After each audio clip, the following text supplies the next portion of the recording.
Well, hello, beautiful friends. Um, there's a couple of things I want to talk to you about today, but firstly, just a very, very brief preamble here to set the scene, else the rest of it isn't going to make any sense. I want to introduce you to the work of somebody I've become aware of recently, a very beautiful soul, light worker called Juliet Yelverton down in Glastonbury in Somerset. She does a lot of trauma therapy work, and I'm just recommending that you check her out. That's all. I'll put a link down below in the description. And yes, she charges. I mean, some people get so they misunderstand what I say when I talk about this free society I'm trying to start. We're not living there yet. We all have to pay our bills, and there's absolutely nothing wrong with charging.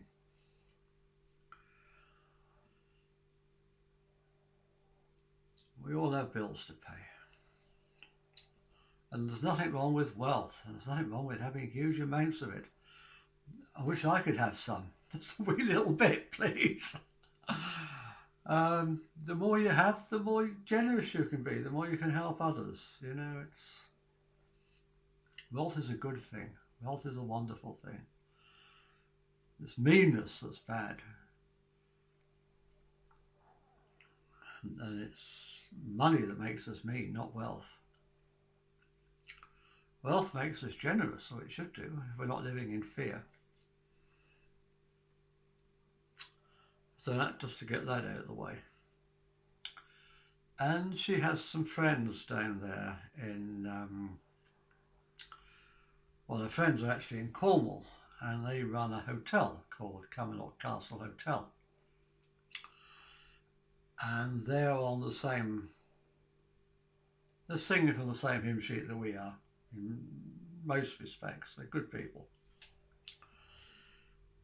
And of course they charge to stay in the hotel. I mean, they're in business. But it's not expensive. You can stay there for, I think it's £80 or something for a night. And you can stay with Juliet for as little as, I don't know, I think it was £45 or £50 or something a night when I checked. I stayed in really, really seedy hotels for less than that.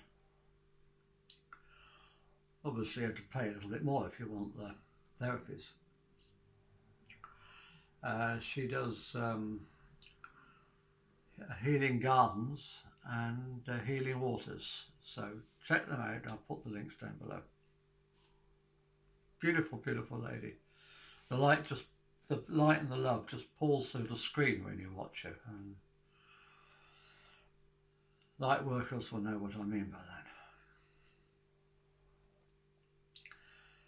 So now for the purpose of today's video. I was just surfing around this morning, briefly. I got stuck there for an hour and a half, but it was meant to be brief. I found this video, and it was Juliet's first visit to the castle. And yes, I know it's not the actual Camelot castle. Nobody's saying it is. Nobody's saying King Arthur ever stayed there. I've been to Tintagel, I've been to the ruins.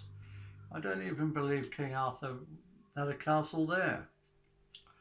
If King Arthur had a castle anywhere, it was probably a Celtic earthworks with a few stakes in the ground on the Welsh borders somewhere. He wasn't a king, he was a warlord, had a band of fighting men who went and fought off the Saxons. All the rest of it is just nonsense invented by Geoffrey of Monmouth. But all that aside, the message.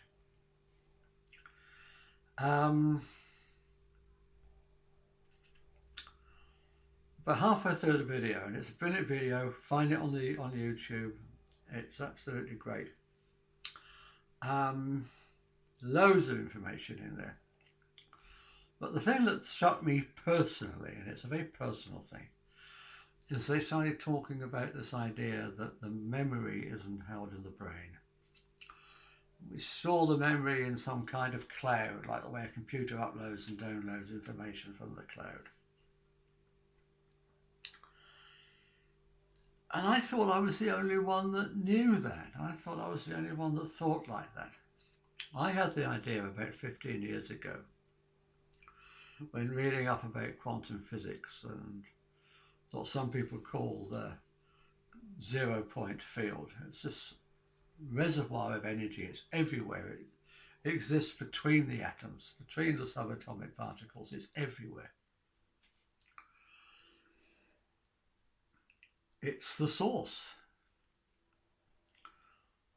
And they're trying to find a way, some scientists are trying to find a way to harvest this energy to run our society. In theory, free energy, but that's probably what Tesla was after. In practice, of course, somebody will find a way to profit out of it.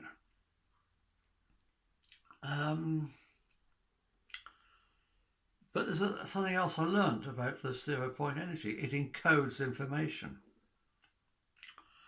And that's when the light bulb just came on for me, about 15 years ago. Is that the same thing that the ancients used to call the Akashic Records? Is that where we upload our memories day to day, but not just of this life? Is that where our memories of all our lives are stored? And if so, can we download that information, not just from this life, which we're very good at doing, but can we learn to download our information from other lives? I won't say previous, because as you know from my videos, I don't believe time is linear. But other lives, can we access it? I don't know the answers to that, but I'm just suggesting it as something to research into, something you light workers might want to research into. So that's really it for today. Enjoy the sunshine. Namaste.